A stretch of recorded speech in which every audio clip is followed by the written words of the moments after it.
और उनको उनको बारे में ये कहना। और इसी बीच स्मृति ईरानी भी प्रेस कॉन्फ्रेंस कर रही हैं और क्या कुछ कह रही हैं, क्या मीडिया के सवालों के जवाब दे रही हैं, आइए आपको सुनवाते हैं। ये भी सही वो भी सही, वरदान मांगेंगे नहीं। हम वो हैं जिन्होंने पूर्ण निष्ठा के साथ क्षेत्र की सेवा की और आगे भी संगठन की शक्ति के माध्यम से सेवा करते रहेंगे। भाजपा के सभी संकल्पित कार्यकर्ताओं की ओर से क्षेत्र की जनता के चरणों में वंदन और अभिनंदन। धन्यवाद। हाँ, मुझे लगता है कि आज जनता का आभार व्यक्त करने का दिन है, जो जीते उनको बधाई देने का दिन है। संगठन का स्वभाव है विश्लेषण करने का, वो संगठन अपनी ओर से विश्लेषण करेगा, लेकिन एक जनप्रतिनिधि, एक पॉलिटिकल एक्टिविस्ट के नाते मेरा ये बहुत बड़ा सौभाग्य रहा कि मैंने क्षेत्र में हर गांव में जाकर काम किया। इस क्षेत्र को मैंने अपने जीवन के 10 वर्ष दिए। हार या जीत के बावजूद लोगों से मैं जुड़ी और ये मेरे जीवन का सबसे बड़ा सौभाग्य है। दीदी अमेठी और दीदी के रिश्ते का भविष्य क्या होगा? बहनों से भविष्य पूछते हो? बहनों से रिश्ता तब टूटता है जब अर्थी उठती है बहन। भारत माता की, भारत माता।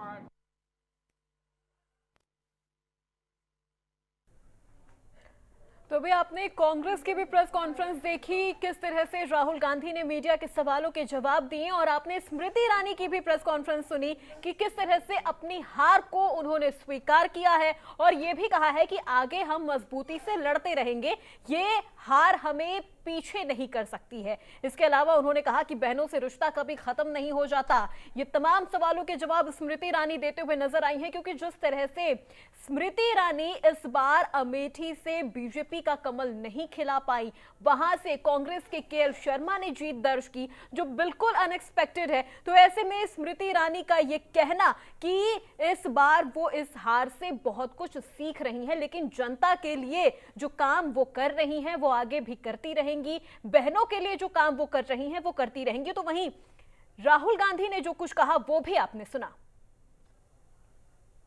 और इस बीच ममता बनर्जी क्या कुछ कह रही हैं, आइए आपको सुनवाते हैं।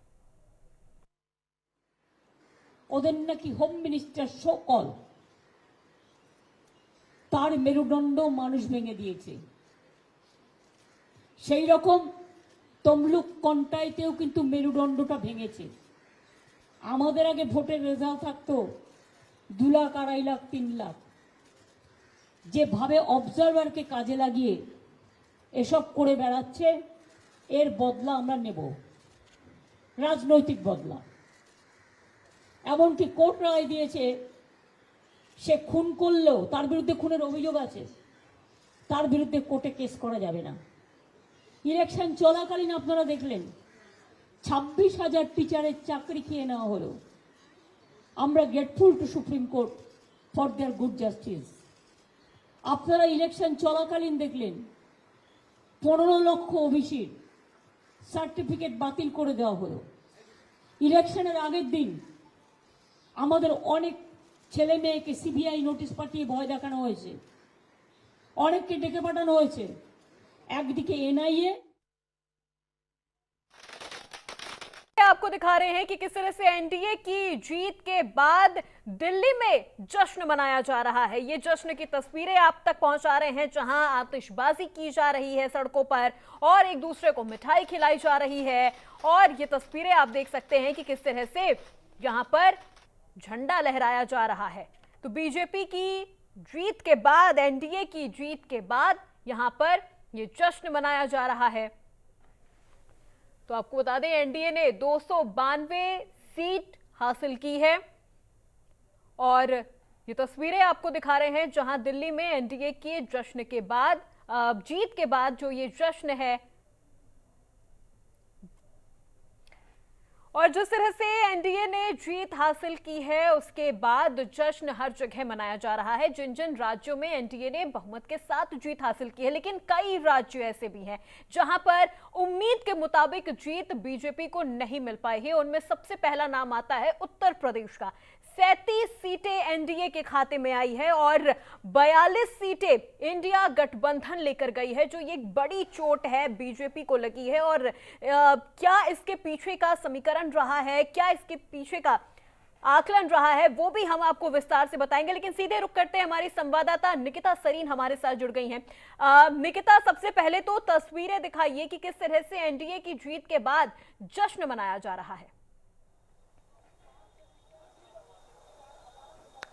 देखिए, हमारी मौजूदगी इस वक्त भारतीय जनता पार्टी का जो ऑफिस है, कार्यालय है, वहां पर है। और सबसे पहले मैं तस्वीरें दिखा दूं आपको कि आप जिस तरीके से जो रुझान धीरे धीरे बढ़ते नजर आ रहे हैं, ऐसे में अब कुछ लोग जो सुबह से नदारद थे वो अब धीरे धीरे आ रहे हैं, क्योंकि नदारद होने की एक साफ वजह आपको ये भी बता दूं कि जो उम्मीद थी वो, अगर मैं उत्तर प्रदेश की बात करूं 80 सीटों पर, वहां पर काफी निराशा मिली है। और समाजवादी पार्टी और कांग्रेस के गठबंधन को 45 सीट पर बढ़त और जीत फिलहाल मिली हुई है। वहीं बीजेपी और उनके सहयोगी को उत्तर प्रदेश में 34 सीट पर जीत या बढ़त मिली हुई है। और चुनाव आयोग का ये जो आंकड़ा है फिलहाल 5:30 बजे का है, और समाजवादी पार्टी को अकेले 38, कांग्रेस को 7 और बीजेपी को 31, आरएलडी को अगर बात करें तो 2, अपना दल को 1 और चंद्रशेखर को 1 सीट पर बढ़त मिली है। ये अभी तक फिलहाल जो ताजा आंकड़े हैं ये कह रहे हैं। और इसी बीच आपको मैं बता दूं कि अगर मैं बात करूं सीएम आवास पर,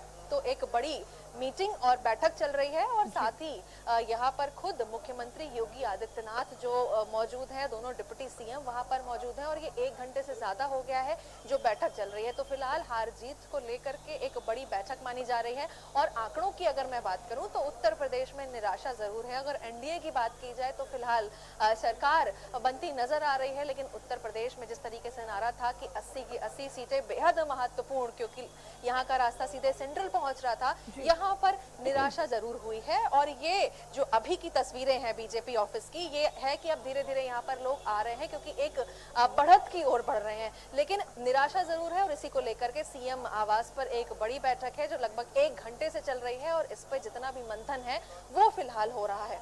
बिल्कुल निकिता, बात अगर 80 की 80 थी, लेकिन यहाँ पर तो 40 भी नहीं पार कर पाई बीजेपी। अयोध्या को लेकर क्या कुछ अपडेट है? बिल्कुल,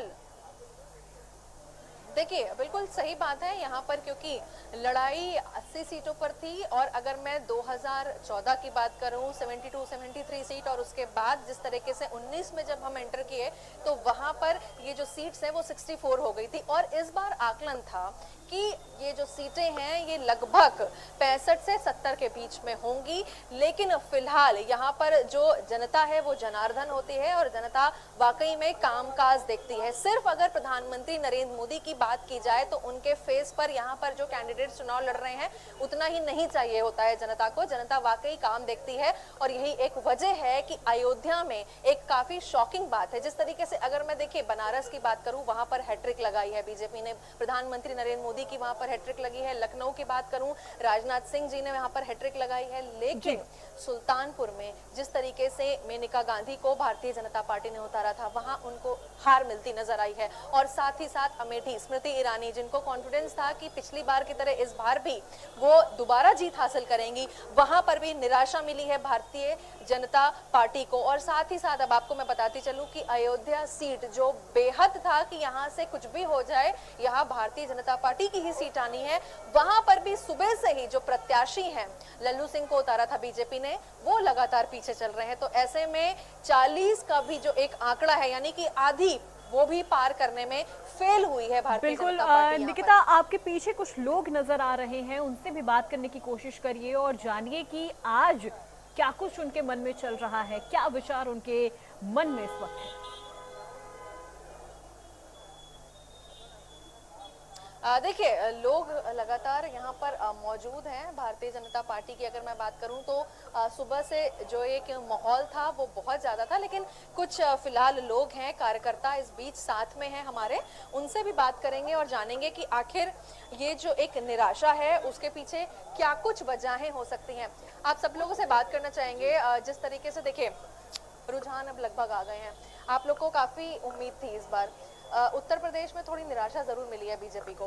भारतीय जनता पार्टी की पूरे देश में प्रचंड बहुमत के साथ सरकार बनने जा रही है और मोदी जी के नेतृत्व में तीसरी बार भारतीय जनता पार्टी की देश में सरकार बनने जा रही है। उत्तर प्रदेश पूरे देश की जनता जनार्दन ने जो भारतीय जनता पार्टी को वोट किया उससे भारतीय जनता पार्टी पूरी तरीके से खुश है और फिर से मोदी जी की सरकार पर जनता ने भरोसा जताया है और तीसरी बार देश के यशस्वी प्रधानमंत्री माननीय नरेंद्र मोदी जी शपथ लेने जा रहे हैं। जिस तरीके से अगर हम उत्तर प्रदेश की बात करें तो यहाँ पर भी काफी सीटों पर 80 में 80 का दावा हुआ था, वहां पर 40 भी क्रॉस नहीं कर पा रहे हैं। आप लोगों को क्या वजह लग रही है?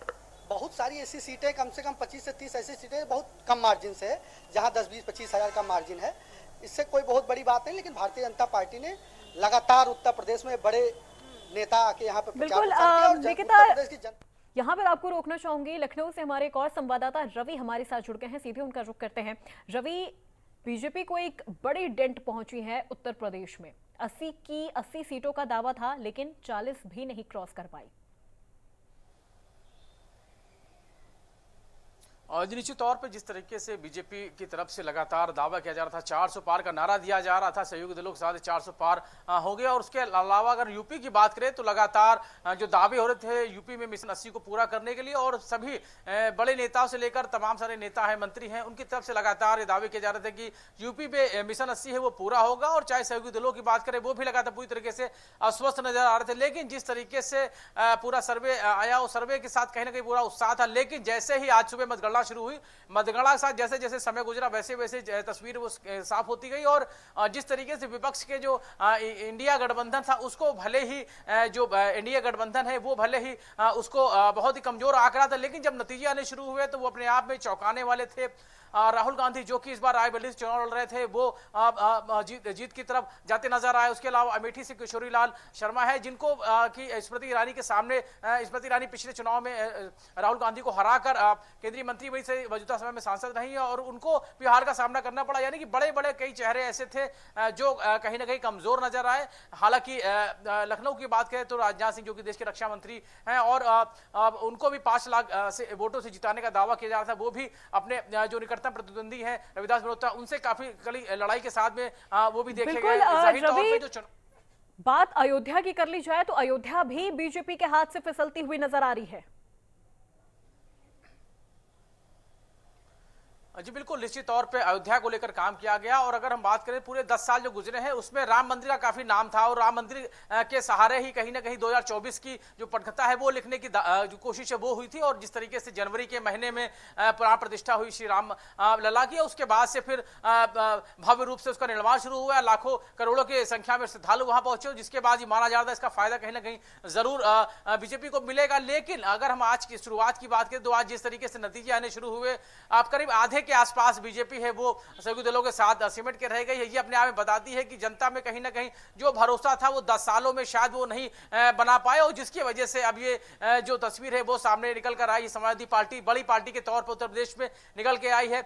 और हम अगर कांग्रेस पार्टी की बात करें, कांग्रेस पार्टी को बिल्कुल खत्म की तरह ही माना जा रहा था कि बीजेपी की तरफ से लगातार कहा जा रहा था कि कांग्रेस पार्टी का जनाधार है बिल्कुल खत्म हो चुका है। लेकिन जो वापसी की है राहुल गांधी की, जो भारत जोड़ो यात्रा के साथ रवि, देखिए कुछ सीटें ऐसी थी जिसको लेकर बीजेपी पूरी तरह से आश्वस्त थी, चाहे वो अमेठी की सीट हो चाहे वो अयोध्या की सीट हो, लेकिन नतीजे बिल्कुल इतर आए हैं। देखिए बिल्कुल जिस तरीके से जो नतीजों की उम्मीद थी बिल्कुल उससे उतर रहा है। हालांकि सर्वे बता रहा था कि 62 से 65 सीटें हैं वो बीजेपी सहयोगी दलों को मिलेगी, लेकिन जब आज नतीजे आने शुरू हुए तो उसके साथ ही तस्वीर साफ हो गई। कई बड़े चेहरे धराशायी होते नजर आए। चाहे कौशल किशोर की बात करें, केंद्रीय मंत्री हैं और जाहिर है 2 बार से सांसद थे वो मोहनलाल गंज से, और जिस तरीके से उनको इंडिया गठबंधन के प्रत्याशी है RK चौधरी, जिस तरीके से उन्होंने उनको अच्छे मार्जिन से उनको पीछे किया है। स्मृति ईरानी बड़े चेहरे के तौर पर थे, उनको पीछे क्या गया। ऐसे कई सारे ऐसे नाम है जो बड़े नाम थे कि सरकार में मंत्री के तौर पे थे, लेकिन बावजूद उसके उनको अपने कह सकते हैं कि इंडिया गठबंधन के प्रत्याशियों ने काफी हद तक उनको पीछे किया है। तो ये अपने आप बताता है कि किस तरीके से जो विपक्ष का जो अलायंस था वो किस तरह कामयाब रहा। चाहे राहुल गांधी अखिलेश यादव की जनसभा की बात हो, अरविंद केजरीवाल की यूपी में एंट्री की बात हो, या उसके अलावा रवि, आपको यहाँ पे रोकना चाहूंगे। हमारे साथ संवाददाता निकिता हमारे साथ लगातार बनी हुई है तमाम अपडेट के साथ। निकिता, आप सुबह से पल पल की अपडेट हम तक पहुंचा रही हैं। सुबह से आपने ये दिखाया कि किस तरह से सुबह बीजेपी दफ्तर के बाहर एक जश्न का माहौल होता है, फिर धीरे धीरे सन्नाटा पसर जाता है। बिल्कुल, अगर मैं सुबह से एक समरी वाइज समझाऊं आपको, तो जब हमारी भारतीय जनता पार्टी कार्यालय पर एंट्री होती है, लगभग 7:30 बजे का समय होता है, तो कार्यालय के ठीक बाहर एक बड़ी सी एलईडी लगाई होती है, जिसमें जो रुझान है वो साफ तौर पर दिख रहे होते हैं और एक जश्न का माहौल, क्योंकि जो जीत है वो कहीं ना कहीं उत्तर प्रदेश को लेकर के सुनिश्चित कर दी थी भारतीय जनता पार्टी ने। लेकिन क्योंकि जनता जनार्दन होती है, अब जनता भी जो कामकाज है उसको लेकर के वोट करती है, तो यहाँ पर जो माहौल था सुबह काफी टाइट था, लोग का जमावड़ा था। फिलहाल आपको बता दें कि स्वीट्स यानी कि मोतीचूर के लड्डू तक बन चुके थे, लेकिन जिस तरीके से धीरे धीरे रुझान आने शुरू हुए, और अगर हम बात करें उत्तर प्रदेश की 80 सीटों को लेकर के, जिसमें भारतीय जनता पार्टी एकदम स्टैम्प श्योर थी कि ये जो सीटें हैं वो उन्हीं की होंगी, चाहे मैं मोहनलालगंज की बात कर लूं, चाहे वो अमेठी जैसी सीट की बात कर लूं, जो समाजवादी पार्टी का गढ़ है वहां पर थोड़ा बहुत असमंजस जरूर बना हुआ था, लेकिन यहाँ पर ऐसी सीटों पर भारतीय जनता हार गई है जहां पर उनको उम्मीद नहीं थी। तो एक तरह से देखिए, अगर मैं फेजेस वाइज चलूं तो इस बार जो वोटिंग परसेंटेज है वो भी कम था। बहुत सारे ऐसे फेजेस थे जहां पर ये आंकड़ा 60 पार करना तो दूर, 60 जो लाइन है उसको छुआ भी नहीं, और लोगों का यहाँ पर ये माइंडसेट था कि सरकार तो ये बनी रही है तो हम क्या इतनी धूप में वोट करने जाएं, ये माइंड फेज चल रहा था लोगों का, और यही एक वजह है कि ये परसेंटेज लगातार कम होता चला गया और नतीजे सामने हैं। और इस पर जो एक मीटिंग है भारतीय जनता पार्टी की, यहाँ पर मुख्यमंत्री खुद योगी आदित्यनाथ जब ये आंकड़े देखते हैं तो उनको भी निराशा होती है, और यही एक वजह है कि सीएम आवास पर अब इसको लेकर के पूरा मंथन हो रहा है। एक तरफ जहां पर एनडीए की सीट्स अच्छी खासी हैं, तो यूपी ने इस बार खास निराश किया है, जबकि उत्तर प्रदेश की जो 80 सीटें हैं वो महत्वपूर्ण मानी जा रही थी। बिल्कुल निकिता, आपके पास वापस लौटेंगे। हमारे 3 संवाददाता हमारे साथ जुड़ गए हैं। नोएडा से महेंद्र माही हमारे साथ जुड़ गए हैं, गोरखपुर से सुशील हमारे साथ हैं, और प्रयागराज से अमित हमारे साथ जुड़ गए हैं। सबसे पहले महेंद्र, आपके पास आती हूँ। नोएडा को लेकर क्या कुछ इस वक्त स्थिति बनी हुई है, क्या तस्वीरें नजर आ रही है? तो जनपद गौतम बुद्ध नगर में 5 विधानसभा सीट आती है, और सब पर कह सकते हैं कि जो भाजपा के प्रत्याशी थे डॉक्टर महेश शर्मा, उनको बढ़त मिली है और तकरीबन 5,60,000 वोटों से जीते हैं। यानी कि पूरा उत्तर प्रदेश में वो इकलौते ऐसे सांसद है जिनको सबसे ज्यादा कहीं ना कहीं वोट मिले हैं। तो लगातार हम देख रहे थे किस तरीके से 2014 से लेकर 2019 और 2024 तीनों कार्यकाल में भाजपा का यहाँ कब्जा है, और जो डॉक्टर महेश शर्मा है उनको जीत तो हुई, मगर दूसरे प्रत्याशी बिल्कुल महेंद्र की बात करें डॉक्टर महेश जी,